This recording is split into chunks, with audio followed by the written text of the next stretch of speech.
본문에 그냥 가나라고 하지 않고 왜 갈릴리 가나라고 했을 것 같으세요? 북쪽으로 쭉 올라가다 보면 여기에 가나가 있고요. 갈릴리 옆 나사렛 북동쪽에 위치한 가나가 있습니다.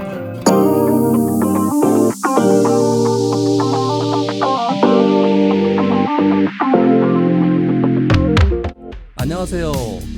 깨알 성경 지식의 깨지 에릭입니다. 저는 K입니다. 깨알 성경 지식으로 여러분에게 방송을 한번 해보려고 하는데요.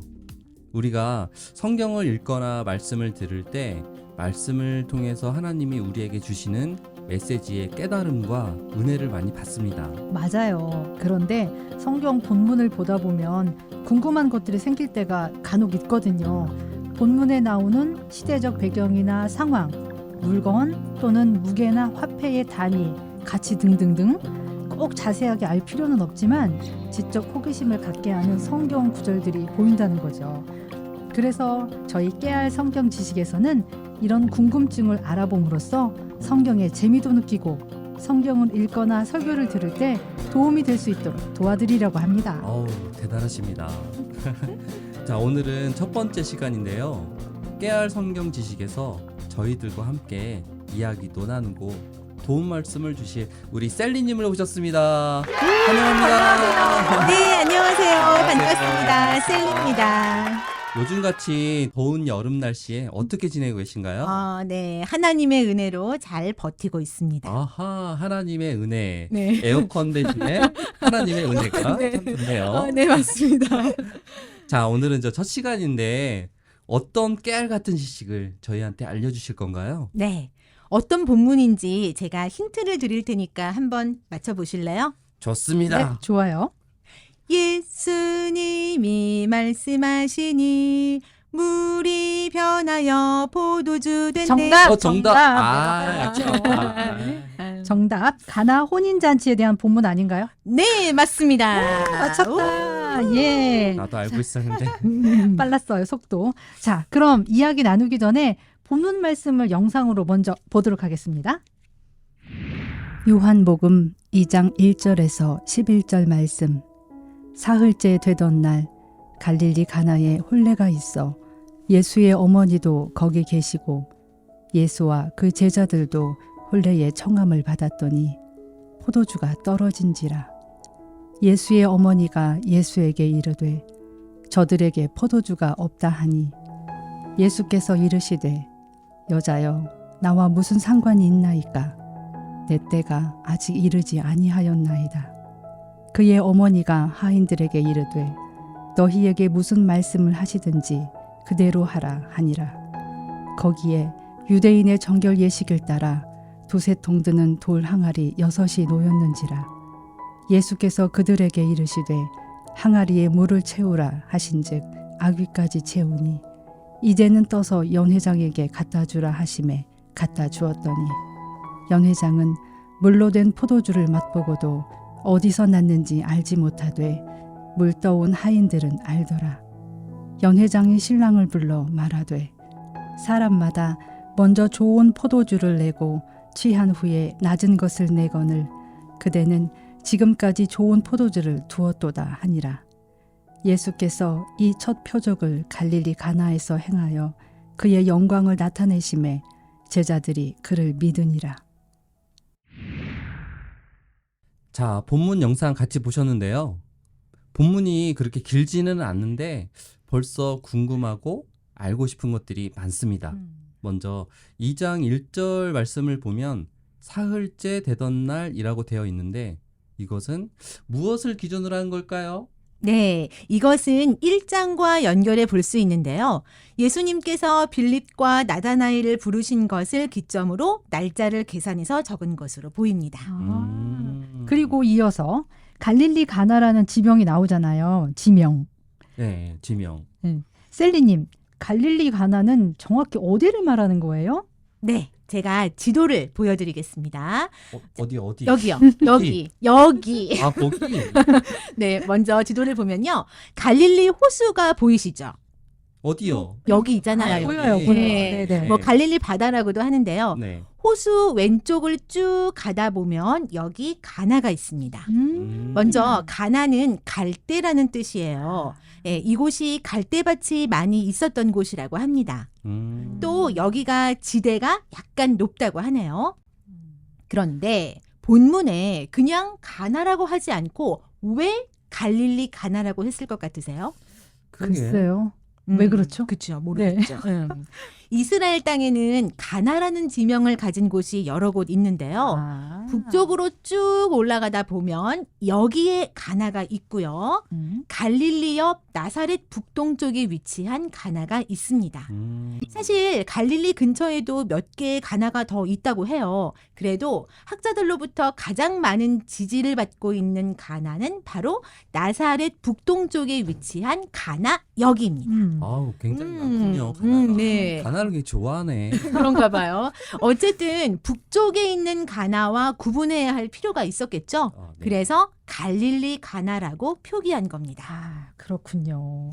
이렇게 갈릴리 가나에서 혼례가 있어서 예수님의 어머니 마리아도 거기에 계시고 예수님과 그 제자들도 혼례 초청을 받아 가셨어요. 그렇죠? 네, 이 본문은 혼례 당사자인 신랑과 마리아 예수님이 아주 가까운 친척 관계가 아닐까 유추해 볼 수 있겠습니다.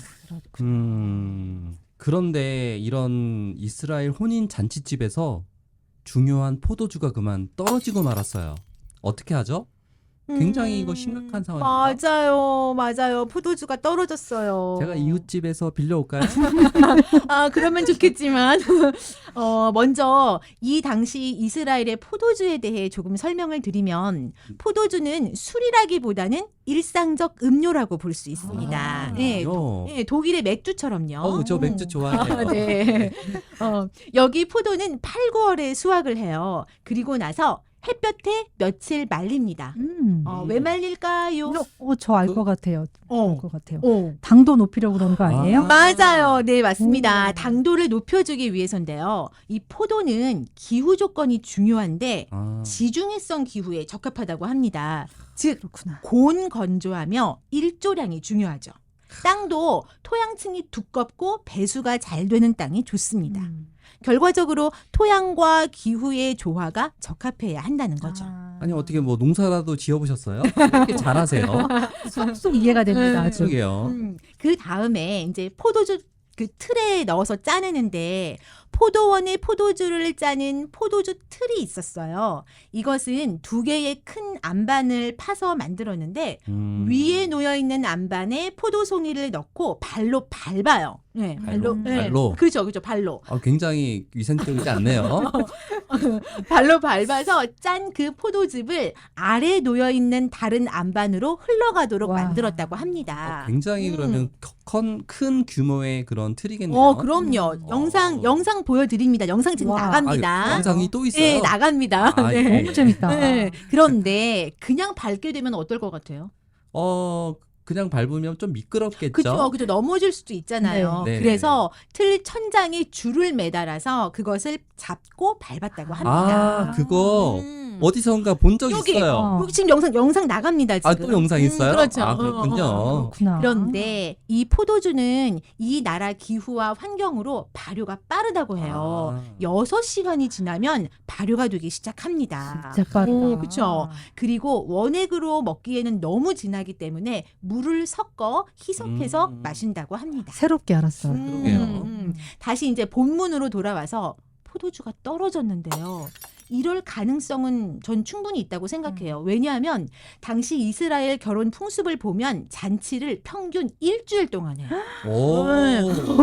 길게는 2주까지 하는 경우도 있다고 합니다. 파티네 파티 그쵸, 그냥. 그쵸. 좋습니다. 네. 오늘날 우리나라는 결혼식 1시간 안 걸리잖아요. 그렇죠. 네, 저희는 네, 맞아요. 저 결혼할 때도 결혼 예배 드리고 사진 찍기까지 1시간도 안 걸렸거든요. 아이고. 그렇죠. 맞아요.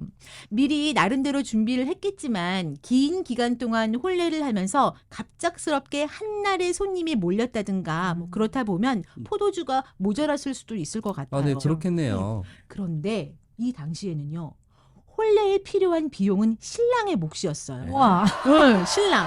그런 있습니다. 불판. 아니 왜 신랑이 이거를 책임집니까? 그러게요. 풍습이라서 저도 어쩔 수 없는데 예, 손님을 위한 포도주가 떨어졌다는 것은 신랑에게 굉장히 당황스러운 일입니다. 오. 심지어 신부의 친척들에게 고소까지 당할 수 있는 어머. 일이라고 와. 했습니다. 이거 너무 억울하네요. 아, 그러니까 이 상황은 아주 급박한 상황인 거죠. 아 그렇군요. 맞아요. 어쨌든 포도주가 떨어졌어요. 음. 근데 혼례를 주관하는데 관여했던 예수님의 어머니 마리아가 이 급박한 상황을 예수님께 얘기하지만 예수님께서는 내 때가 아직 이르지 않았다. 이렇게 완곡하게 거절하세요. 근데 여기서 여자요. 이 말을 오해하시는 분이 많으시더라고요. 예. 저도 그랬거든요. 맞아요. 근데 여기서 여자여는 무례한 표현이라고 볼 수 없습니다. 아니 왜요? 예, 부인의 의미로 존중의 표현이라고 합니다. 아 그런 의미가 있었군요. 네. 오해했어요. 화났을 때 그렇다고 여자요. 그냥 여자요라고 얘기하는 건 좀 그렇지 않나요? 네, 우리나라에서는 좀 그렇게 말하기는 좀 아 그렇군요. 그럼 계속 5절 말씀을 보면은 어머니 마리아는 하인들에게 예수님이 무슨 말씀을 하든지 그대로 하라고 강한 어조로 이야기합니다. 네, 이어서 6절 말씀을 보면 유대인의 정결 예식에 따라 두세 통 드는 돌 항아리 6개가 놓여 있었다. 이렇게 기록되어 있는데요. 유대인의 정결 예식에 대해 설명을 좀 해주시겠어요? 네. 정결 예식은 외출하고 돌아오거나 식사를 하기 전후에 씻는 일을 말하는 건데요. 위생적인 의미도 있지만 종교적인 의미도 포함되어 있다고 볼 수 있습니다. 여기서 돌항아리는 손을 씻기 위해 물을 담아두었던 돌항아리입니다. 아, 그렇군요. 그런데 그 예식에 따라 두세 통 드는 돌 항아리 6개가 놓여 있다고 기록되어 있는데요. 두세 통의 양은 어느 정도를 말하는 거고 돌 항아리의 크기나 전체 물의 양은 얼마나 될까요? 저 이거 진짜 궁금했거든요. 선생님이 왜 그러세요? 이렇게 네. 어려운 숫자를 갖다가 이렇게 자꾸 들이미세요. 가끔 천재성이 발동해요. 근데 너무 선생님 도와주세요. 네. 그 당시 물통 한 통은 영상 나갑니다. 영상. 네. 아 영상? 네네, 아, 영상 보시면서 같이 보시면 좋을 것 같아요. 그 당시 물통 한 통은 약 38리터 정도 됐는데 두세 통 드는 항아리라고 했으니까 돌 항아리 하나에 몇 리터일까요? 에릭에게 기대를 어려워 기회를 어려워 주겠습니다. 어려워 숫자는 너무 어려워. 네, 76에서 114리터 정도가 되겠죠. 이것을 좀 더 계산하기 쉽게 100리터로 잡는다면 6개니까 몇 리터? 600리터. 그렇죠. 600리터 정도 보면 될 것 같습니다. 우리가 그 가정이나 사무실에서 주문하는 생수통 있잖아요. 아, 네, 뭐 있어요. 땡땡샘물 예, 뭐 이런 예, 거. 맞아요. 예, 예. 맞아요. 그게 한 개 약 20리터 정도 되거든요. 생수통 5개가 100리터니까 그러면 생수통 몇 개가 필요할까요? 생수통 6개가 필요하지 않을까요? 아니 생수통? 30개. 그렇지. 그렇죠. 그렇죠. 아, 나 그렇죠. 숫자 약하다니까. 아, 너무해 진짜. 생수통 30개 양의 물이 항아리에 채워진 겁니다. 네, 아, 네. 어마어마한 양이에요. 그렇죠. 그리고 돌항아리를 사용한 이유는 물을 순수하게 오랫동안 보존하기 위한 것이었다고 합니다. 아, 그렇군요. 음. 그러면은 이게 보존하기 위해서 온습도 관리 뭐 이런 게 굉장히 중요하긴 그렇죠. 했네요. 그렇죠. 아, 근데 그래서 예수님께서 항아리 아기까지 물을 채우라고 하셨고 하인들이 그 말씀에 순종하고 채웠습니다. 그런 다음에 연회장에게 갖다 주었어요. 그런데 여기서 재미있는 표현이 나오는데요. 물로 된 포도주. 이것은 원래 물이었었는데 포도주로 이해하면 되는 건가요? 네, 그렇습니다. 와, 연회장은 깜짝 놀랐습니다. 환상적인 포도주 맛에 신랑을 급히 부르죠. 아, 그렇죠. 그리고 보통 포도주를 먼저 낸 다음에 취한 후에 질이 떨어지는 것을 내놓는 것이 일반적인데 지금까지 신랑 당신은 좋은 포도주를 놔두었군요라고 연회장이 굉장히 놀라워합니다. 네, 맞습니다. 이 말씀을 통해서 예수님의 기적이 상식과 관례를 뒤집어 엎는 결과를 가져왔다는 것을 알 수 있는데요. 바로 예수님의 신성을 확실히 드러내고 있다는 것을 볼 수 있습니다. 전 굉장히 신기하게 봤던 게 이 연회장이라는 게 음. 그냥 읽을 때는 연회하는 장소로 봤거든요. 맞아요. 근데 연회를 주관하는 연회장이 따로 그렇죠. 있었고 그렇죠. 음. 그렇죠. 그 연회를 주관했던 사람은 항상 이런 걸 많이 봐왔기 때문에 그렇죠. 질이 좋은 포도주를 먼저 내고 그렇죠. 그다음에 대부분 보면 나중에 냈었는데 음. 이 집은 이 포도주를 굉장히 맛있는 포도주를 나중에도 내오는구나라고 굉장히 놀라워합니다. 그렇죠. 그럼 굉장히 어떻게 보면 사기가 아닐까라는 생각이 좀 들었어요. 그리고 저는 하인의 입장에서 좀 생각을 해봤는데요. 하인은 굉장히 이걸 신기하면서도 좀 약간 놀랐을 것 같아요. 뭐 책임은 없겠지만 뭐 시키니까 하던 대로 그냥 했던 것뿐인데 갑자기 물이 포도주로 변했다. 아, 이건 굉장히 신기한 기적에 가까운 것 같습니다. 네, 맞아요. 물론 이제 하인도 그런 마음도 들었겠지만 전 제자의 그 심정은 어땠을까? 네, 바로 예수님 가까이에 있는 그 제자들도 굉장히 긴장되고 또 불안한 그런 상태가 아니었을까? 아니, 분명히 포도주가 떨어졌는데 갑자기 물은 왜 가지고 오라냐고. 그렇죠. 안 그래요? 그렇죠. 그렇죠. 그렇죠. 너무 불안하고 긴장이 됐을 것 같아요. 그렇죠. 연회장이 물을 떠서 먹었는데 갑자기 포도주라고 얘기하면은 굉장히 당황스러웠겠네요. 맞아요. 그렇군요. 그래요. 그래서 예수님께서 공생애를 시작하시면서 행하셨던 이 첫 표적을 행하신 후에 예수님의 영광이 드러나셨고 그때부터 제자들이 예수님을 정말 확실히 믿게 된 거죠. 네, 이 그랬을 것 기회로. 같아요. 네, 예, 저 예. 같아도 그럴 것 같아요. 네. 자, 오늘 첫 시간으로 가나의 혼인잔치에 대한 본문에서 여러 지식을 알게 되었는데요. 그냥 별 생각 없이 간과했던 깨알 같은 작은 지식들을 하나하나 짚어가며 알아가는 시간이 정말 유익하고 재미까지 있었어요. 저도 그렇죠? 그랬어요. 어떠셨어요? 아, 네. 셀리님 대단하세요. 네, 맞아요. 저도 유익한 시간이었습니다. 본문에 나와 있는 그 배경이나 상황, 지식들을 좀 더 깊이 공부할 수 있는 시간이 되어서 좋았고요. 또 이런 지식들을 미리 알고 또 설교 말씀을 듣는다면 훨씬 재미있고 말씀을 깨닫는 데 도움이 되겠다는 생각이 들었습니다. 아, 네. 네, 맞습니다. 저도 오늘 굉장히 유익한 시간이었고요.